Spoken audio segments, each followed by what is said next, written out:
Ya soal pernyataan Pak Prabowo saya belum baca detail, tapi kalau yang dimaksud beliau pastinya ini nih, ya pastinya adalah terkait dengan aset recovery. Jadi tujuan utama ya dalam pemberantasan korupsi itu at the end adalah pada akhirnya adalah bagaimana maksimalisasi aset recovery, pengembalian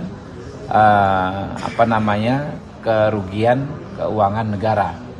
Nah itu yang selama ini menjadi misteri. Dulu ya KPK dipuji-puji memang karena banyak melakukan OTT. Tapi kritikannya banyak. Bahwa dari OTT tersebut barang buktinya kok cuma sedikit-sedikit katanya kan. Cuma 50 juta, cuma 100 juta. Aset recovery-nya seperti apa? Nah, kemudian Kejaksaan Agung awal-awal dipuji. Ya, ada kasus tindak pidana korupsi dengan dugaan kerugian keuangan negara ratusan triliun, ingat nggak waktu itu Jiwasraya, kemudian yang Duta Palma, ya, terus Timah. Tapi kemudian ketika persidangan digelar, masyarakat juga mempertanyakan kok sangat tidak relevan, ya, aset recovery, ya, pengembalian kekayaan negara dengan pada saat dideklar awal dengan saat akhir.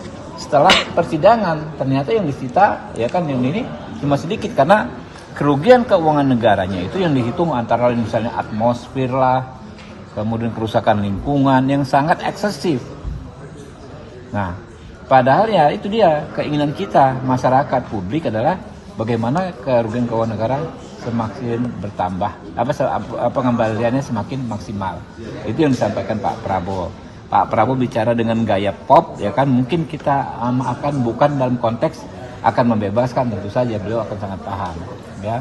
Tapi tentu kalau ada orang melakukan pidana, ya, lalu dia kooperatif dalam mengakui kesalahannya, ya, lalu mengembalikan hasil kejahatan, tentu itu akan menjadi hal-hal yang akan meringankan dalam pemberian hukuman. Itu hal yang sangat teoritis sekali dalam ilmu hukum pidana, ya.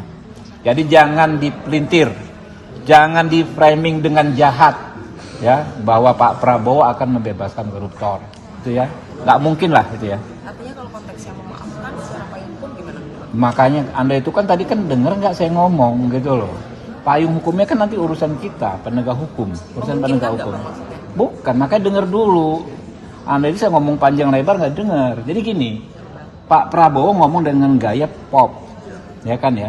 Dalam konteks hukum ada teorinya.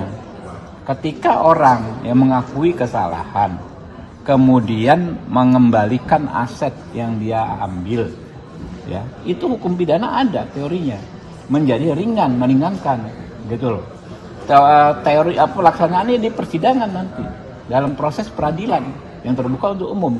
Kan ditanya berapa yang kau ambil, berapa kerugiannya keuangan negara, apakah ada perkara lain yang kau terlibat dan lain sebagainya. Kan ada juga teori soal whistleblower, ya kan ya. Ya itu pelaksanaan itu nanti. Oke. Download Tribun X sekarang. Menghadirkan lokal menjadi Indonesia.